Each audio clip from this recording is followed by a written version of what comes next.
आई, म्हातारी आई, नंतर आणि दुसऱ्या मुली, 2 मुलगा आहेत मला, त्यांची मुलं आहेत. मी नातवाला आहे मागितली की हा आई मिळते काय काय ते का इकडे ये असं मिळत नाही.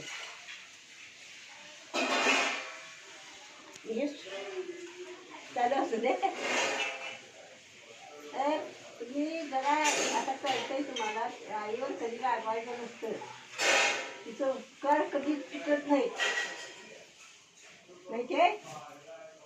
तिने असं मांडीवर घेऊन तुम्हाला अंघोळ घालून अंग पुसून पावडर लावून दूध पोटाला घालून झोपवायचं असते त्या आईनं. खरं आहे का नाही सर? हा मग तिला जर उलट बोललं तर किती राग येईल, तिच्यावर हात उघडला तर किती राग येईल तिला, येईल का नाही. आणि रागवायसारखं वागू नये कधी. आमच्या मुलांनी आम्हाला कधी शिवी दिली नाही का अंगावर हात उघडला नाही. आणि नातरुंड माझी किती ऐकायचं नाही ती सांगायला यायचं.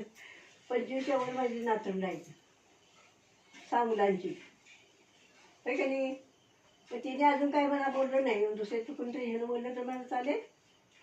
उलटं तुझं बोललं तर ते काय म्हणते विचार त्याला कधी कधी कसा विचार जरा सिद्धांत थांबला ते करू नको वाकडं चालू केलं नाही करणार म्हण बाळा.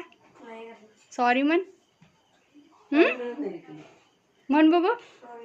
नाही आता शहाण्यासारखं वागणार आहे बाळा माझं. बघ तू ते बघ. शिव्या देतात बरं बरं. काय का ते शिव्या देतात ते सांगणार. शिवी द्यायची नाही.